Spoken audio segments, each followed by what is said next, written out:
పోనీలే, ఇన్నాళ్ళకైనా వాళ్ళకేం కావాలో నోరు తెరిచి అడగగలుగుతున్నారు. సంతోషమేగా. తీసుకుని మీదటైనా జాగ్రత్తగా ఉంటుంది.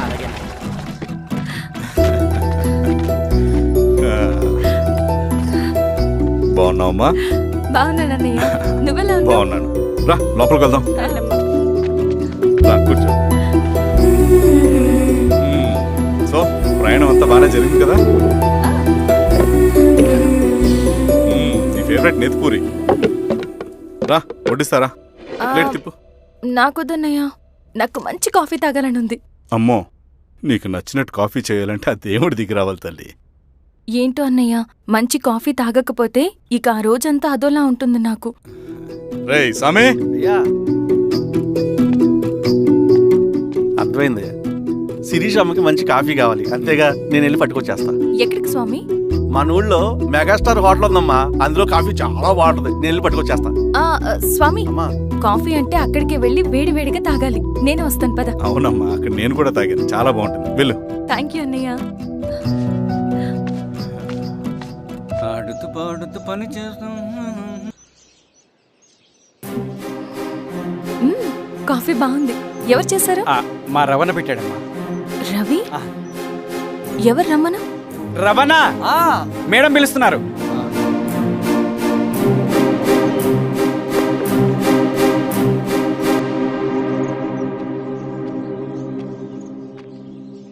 ఇతనే రవణ. శిరీష మీరా? రవి, నువ్వేంటి ఇక్కడ? కాఫీ బాగుందా? చాలా. అది కాదు రవి, నువ్వు ఇక్కడ? ఈ హోటల్ మనోల్దే. మన ఫ్రెండ్స్ అందరు బాగున్నారా? చాలా బాగున్నారు. అవును, మీరేంటి ఇక్కడ?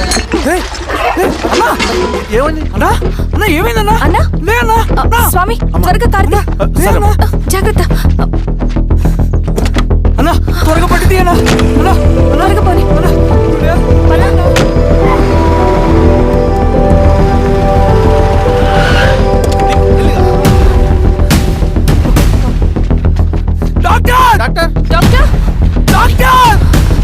ఏమైంది డాక్టర్? త్వరగా చూడండి డాక్టర్. లోపలికి తీసుకురండి.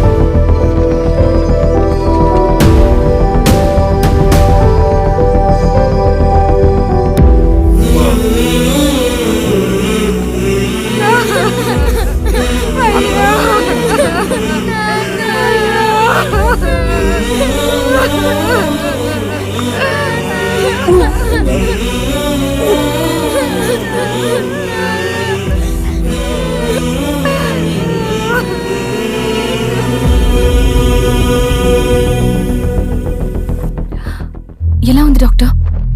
డాక్టర్ చనిపోయాడమ్మా.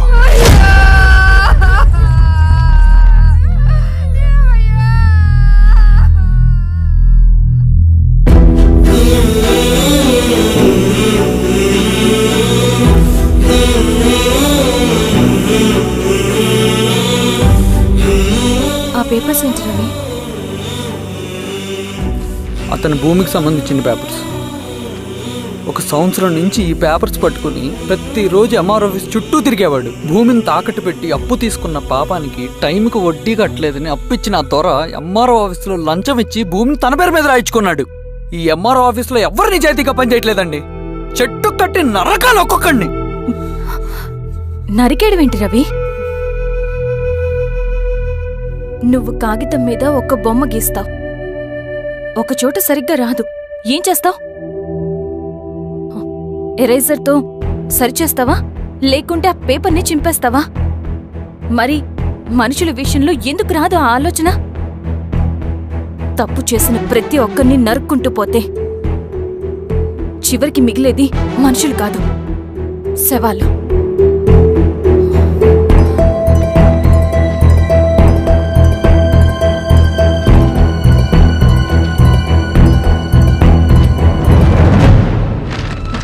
పదరవి రా.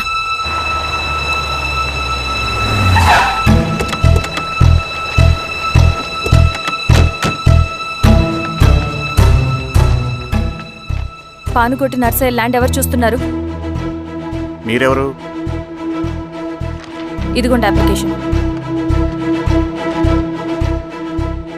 ఇది డిస్ప్యూట్ ల్యాండ్, ఎవడేం చేయలేడు. నీ నిర్లక్ష్యం, నీ లెక్కలేనితనం వల్ల ఒక నిండు ప్రాణం పోయింది. ఒక కుటుంబమే రోడ్డు మీద పడింది తెలుసా? ఏంటో మా గొడవ?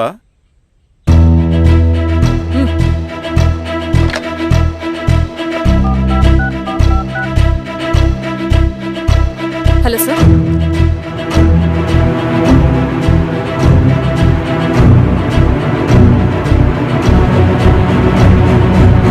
Okay sir. You are dismissed. Peon, నేను ఒక పేపర్ ఇస్తాను, అది కలెక్టర్ గారికి ఫ్యాక్స్ చేయి. అలాగే మేడం. ఎవరమ్మా మీరు? ఈ ఊరికి కొత్తగా వచ్చిన ఎంఆర్ఓ.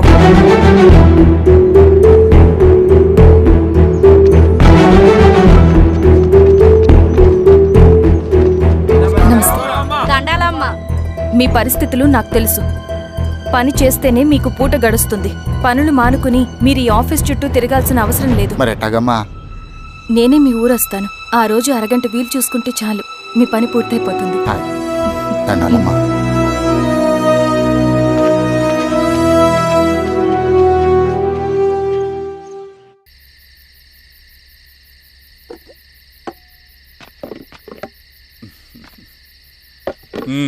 ఎంఆర్ఓ గారు, ఏంటి ఛార్జ్ తీసుకున్న మొదటి రోజే ఆఫీస్లో మీ పవర్ చూపించారట?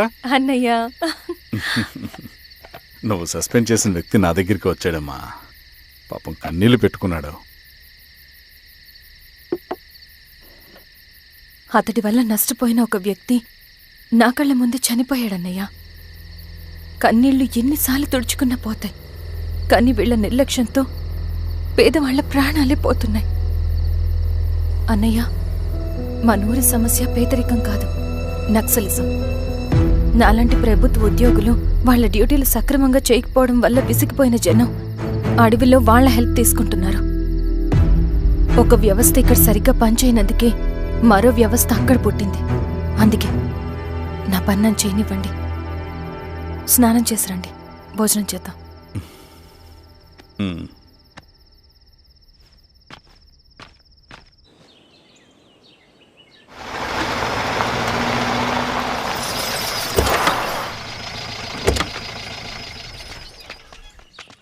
నమస్కారం అమ్మా. నమస్తే. ఇలా రండి. మీ ఊరు నుంచి కొందరు ఎంఆర్ఓ ఆఫీస్లో అప్లికేషన్స్ ఇచ్చారు. తను వాళ్ళ పేర్లు చెప్తారు, వాళ్ళని పిలవండి. అలాగే మేడం. వెళ్ళండి. Madam, coffee.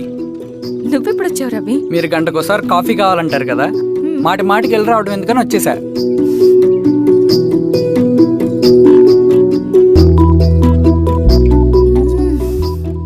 రవి, ఈ కాఫీ కోసమైనా నిన్ను పెళ్లి చేసుకోవచ్చు. అదేంటి అలా అనేసారు? That's a compliment. భలే వారండి బాబు. నమస్కారం. రండి రండి. ఎంఆర్ఓ శిరీషారెడ్డి గారు. శిరీష రెడ్డా? శిరీష అనే పిలవచ్చుగా. అమ్మమ్మ, పులికి పంచాలాగా సింహానికి చూలాగా అది మన ఐడెంటిటీ, అదంతా ఉండాలి. సరే బాబాయ్, నేను ఫ్రెష్ అయ్యేస్తాను, మీరు కానివ్వండి. అయినా ఈ కాలం చదువుకున్న ఆడపిల్లలతో మాట్లాడటం చాలా కష్టం. చుట్టుపక్కల శిరీష్ కొన్న ఇమేజ్ మనకి చాలా మంచి అయింది ఈశ్వర. నేను అడగకముందే పార్టీ హైకమాండ్ సర్వే చేయించి నీకే ఫేవర్గా ఉండడం వల్ల టికెట్ ఇచ్చింది.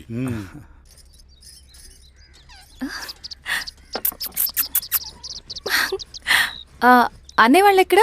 బయటికి వెళ్ళారమ్మా. ఓ, బయటికి వెళ్ళారా? రవిని పిలు. అలాగే మేడం. రవి రా రా, కూర్చో. పర్లేదు మేడం. మేడం ఏంటి, శిరీషానే పిలవచ్చుగా. అది కాదండి, ఎవరైనా చూస్తే. కూర్చోవయ్యా.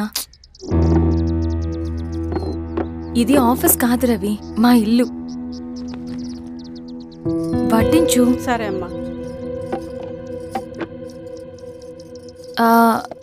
రవి, అడవిలో నక్సల్స్ ఎక్కడుంటారో తెలుసా నీకు? ఏంటి శిరీష? అడవిలో నక్సల్స్ ఎక్కడుంటారో తెలుసా నీకు? ఎందుకు శిరీష గారు? తెలుసా తెలీదా? నాకెలా తెలుస్తుందండి? చూచాయిగా ఆయన తెలీదా? సరే, ఎక్కడుంటారో నాకు ఐడియా ఉంది. సాయంత్రం ఇద్దరం కలిసి వెళ్దాం. అది కాదండి. నువ్వు వస్తున్నావు అంతే, తిను. ఇది ఎక్కడ కూడా రా బాబు. సడన్ గా నక్సల్స్ అంటుంది, అడువంటుంది. కొంప తీసి నా మీద అనుమానం వచ్చిందే ఏంటి? రవి ఇక్కడే ఆపొకసారి. ఎందుకు ఇప్పుడు ఈ టైంలో అడ్వెంచర్లు? ఇప్పుడు జరగరాంది ఏమైనా జరిగితే రేపు మీ అన్నయ్యకి తెలిస్తే బాగోదు. రవి చుట్టూ చూడు, పైన వెన్నెల, పక్కనే అడవి. అబ్బో, ఎంత బ్యూటిఫుల్ గా ఉందో. అవునా? అవునా ఏంటి?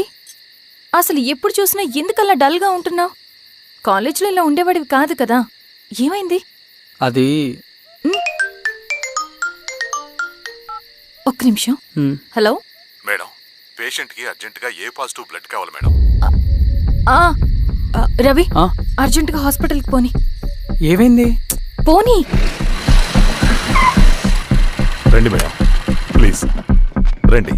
పోలీసులకి నక్సల్స్కి కాల్పులు జరిగాయి. ఆ కాల్పుల్లో గూడెం కుర్రాడు ప్రాణాపాయ స్థితిలో ఉన్నాడు. తన బ్లడ్ మీ బ్లడ్ సేమ్. ఆ బ్లడ్ గ్రూప్ మా హాస్పిటల్లో లేదు, అందుకే మీకు కాల్ చేశాను. ఓ అవునా? అవును మేడం. పదండి doctor. Thank you madam.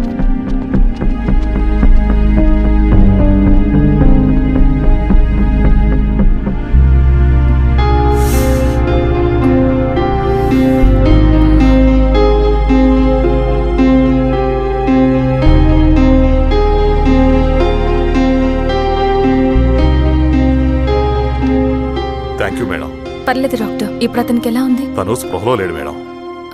Ravi, నీ దగ్గర మనీ ఉందా? ఉన్నాయి. ఇవ్వు. ఇది అతనికి అందించండి, జాగ్రత్తగా చూసుకోండి. అలాగే మేడం. అమ్మా, భోజనం తీసుకురమ్మంటారా? నాకేమొద్దు.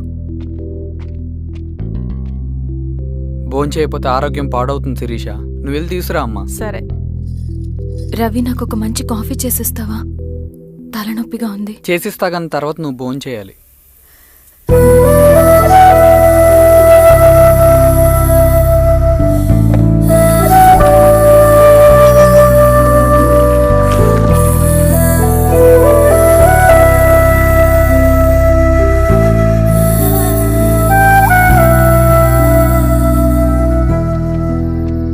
మీరేంటిలా? మంచినీళ్ళ కోసం వస్తున్నాను. ఓ, లోపల ఉన్నాయి, పదండి.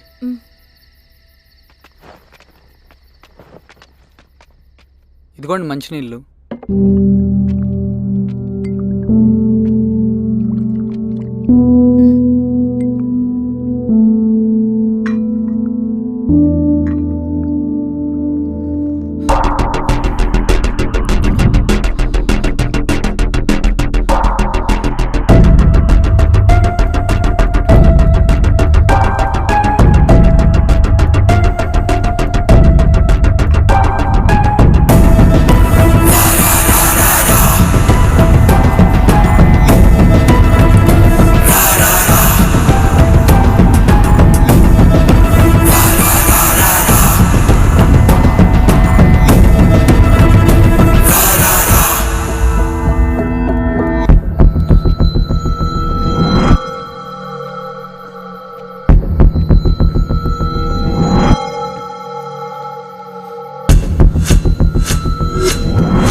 నమస్తే ఎంఆర్ఓ గారు.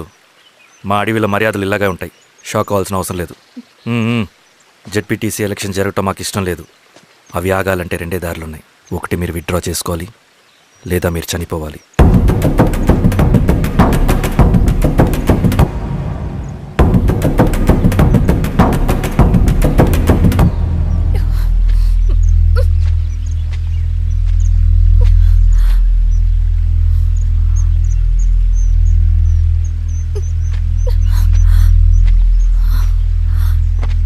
సెంట్రల్ కమిటీ మీటింగ్ ఉందని కబురు వచ్చింది.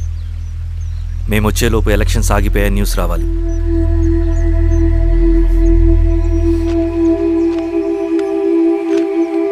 ఇదిగో రవి. లాల్ సలాం కామ్రేడ్.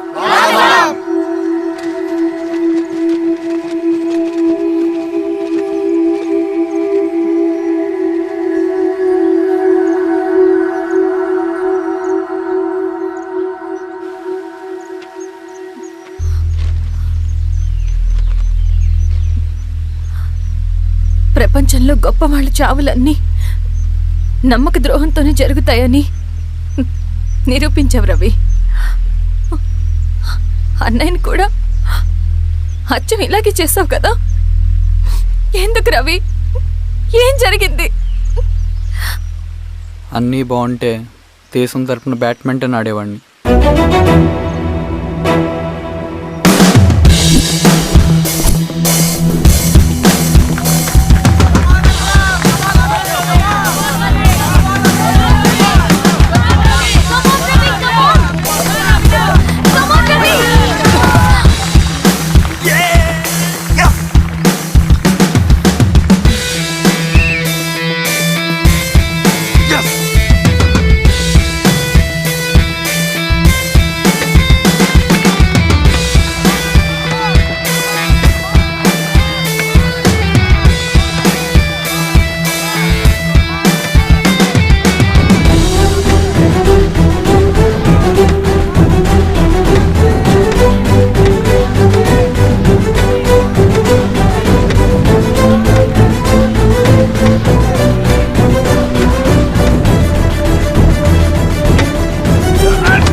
అరే అభి, లేవరా, లే.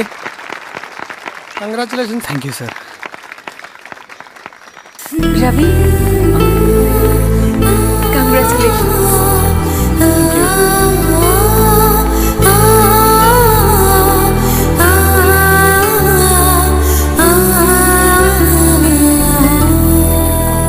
సార్, గంగినేని వెంకటేశ్వరరావు గారి ఎర్రజెండా పుస్తకం ఎక్కడుంది? రవి దగ్గర ఉందమ్మా.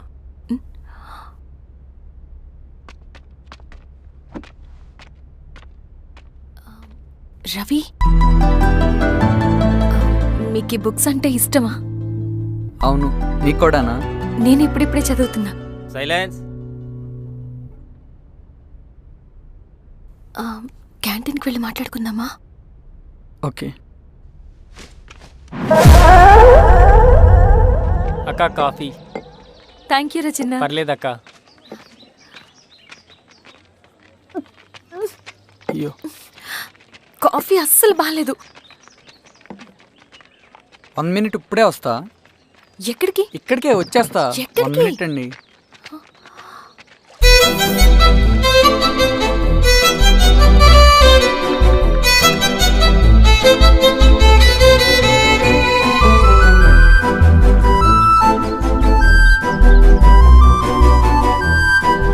ఒకసారి ఈ కాఫీ టేస్ట్ చేయండి.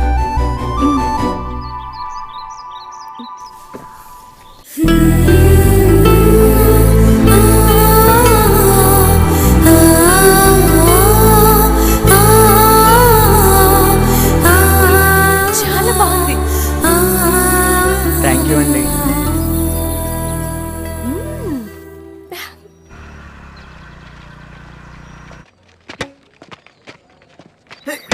Wow sir. ఇట్రా Ravi. Congratulations Ravi. Sir, state badminton training కి సెలెక్ట్ అయ్యావు నువ్వు. Sir thank you sir. Carrier. నువ్వేమో ఇక్కడ కూర్చొని ఆడుకుంటున్నావు, వాడేమో state level training select అయ్యాడ్రా.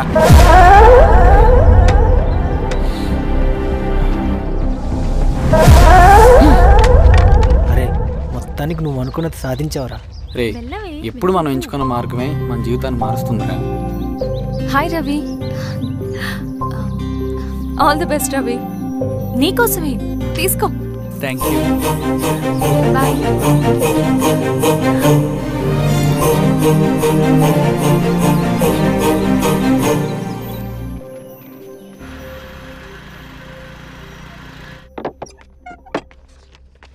Sir రమ్మన్నారంట. ఎందుకు ఇలా చేసావు రవి నువ్వు? ఏవేం సార్, నేనేం చేశాను? ఇదేమిటో చూడు. Question paper sir. అవును, రేపు జరగబోయే టర్మ్ ఎగ్జామ్ పేపర్. నువ్వు లీక్ చేసిన పేపర్. సార్ అసలు నువ్వు ఇలా చేస్తావనుకోలేదు. సార్ నేను క్వశ్చన్ పేపర్ లీక్ చేయట్లేండి సార్. నేనంతా చదువుకుంటూ రూమ్ లోనే ఉన్నాను సార్. నన్ను నమ్మండి సార్. ఈ జెర్సీ నీదే కదా? సార్ అది నాదే, కానీ దీనికి నాకేం సంబంధం లేదు సార్. నన్ను నమ్మండి సార్. మల్లయ్య సార్, నిన్న రాత్రి ఏం జరిగింది? సార్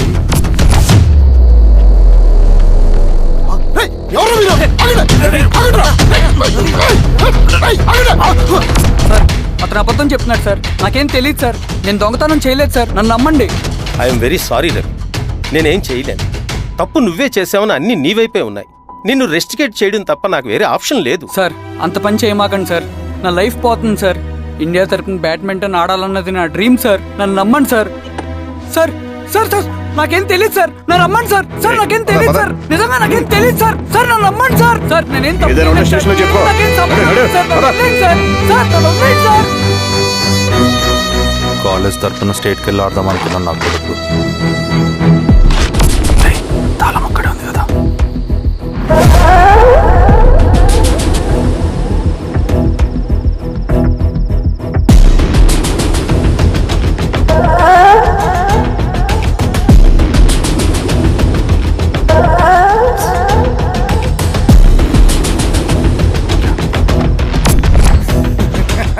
రేపు జైల్లో ఆడుకుంటారా బ్యాడ్మింటన్? సార్ నన్ను ఎందుకు తీసుకొచ్చారు సార్? నాకేం తెలియదు సార్. పేపర్ లీక్ చేసింది. నేను చేయలేదు సార్. నిజంగా నేను చేయలేదు సార్. సార్ సార్ నిజం సార్. సార్ రేయ్, నీ తరపున ఎవరు లేరా? వచ్చి ఫోన్ చేసుకో త్వరగా.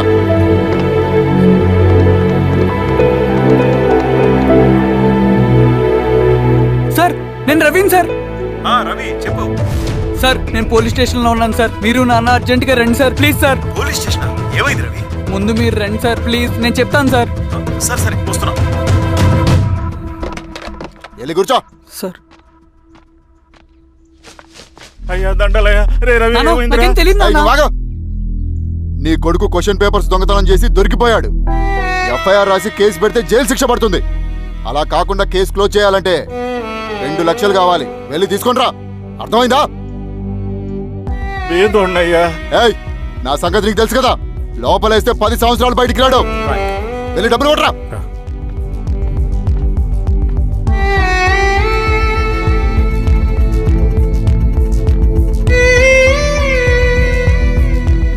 దండాలయ్యా. ఇదిగోనయ్యా 2 లక్షలు.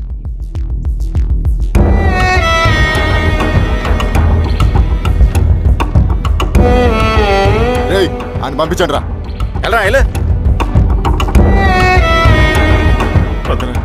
నిజంగా దీనికి నాకేం సంబంధం లేదు నాన్న. త్వరగా ఉండండి రా. బంగారం లాంటి భూమిది. అరే ఏంకన్నా పటేల్ మీ పొలం దున్నేస్తున్నాడు. పటేల్ మా పొలం దూరం ఏంట్రా? రవి పద.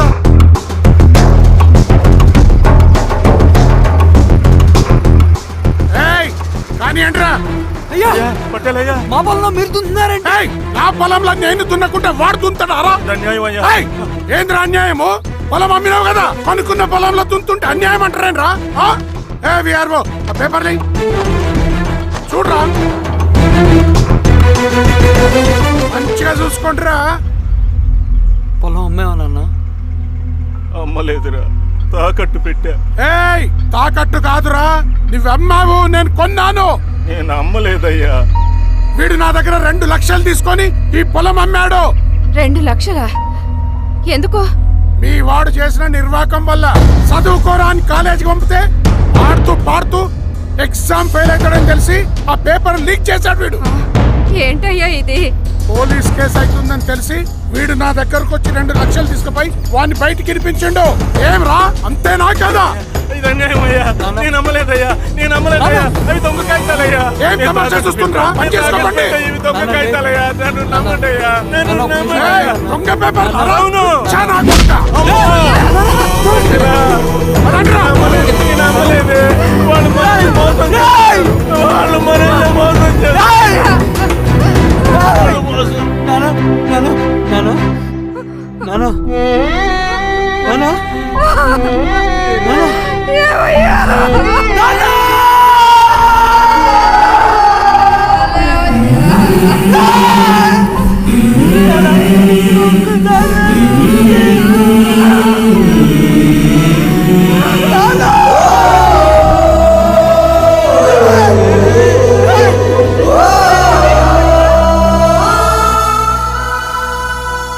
నాన్న చనిపోయిన తర్వాత మా భూమి కోసం వెళ్ళి పై అధికారులను కలిశాను, కానీ వాళ్ళు కూడా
ఈ వార్త అన్ని పేపర్లో రావాలి. ఈ లెటర్ బాధితుడికి అందించండి. లాల్ సలాం. లాల్ సలాం.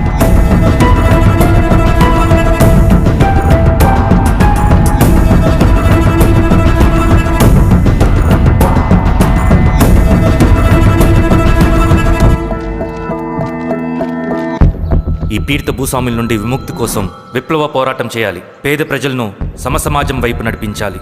దళం నిన్ను ఆహ్వానిస్తుంది. రా, జనం కోసం పోరాటం చేద్దాం. లాల్ సలాం.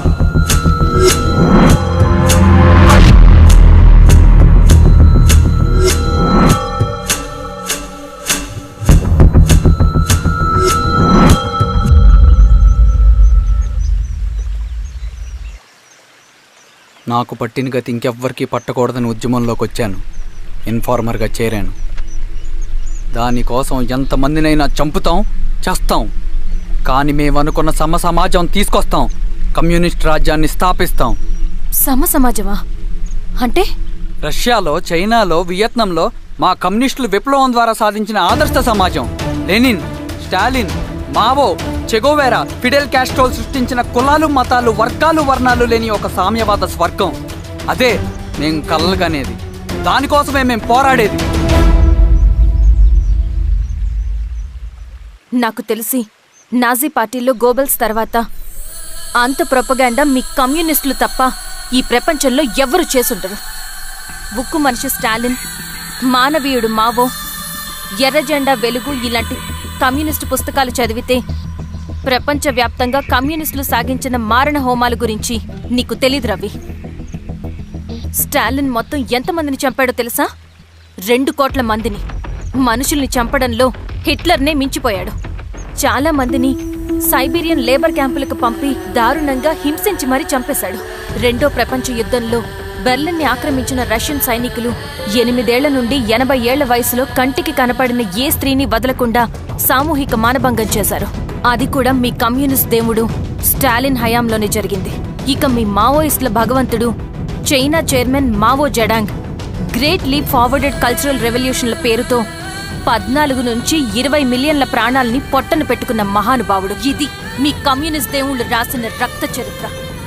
ఆ దేశాలలో పేపర్లు ఉండవు, టీవీలు ఉండవు, స్వతంత్రమే ఉండదు. 1962లో చైనా మన దేశం మీదకి దాడి చేసి భూభాగాన్ని ఆక్రమించినప్పుడు ఒక్కరు కూడా నోరు మెదపలేదు.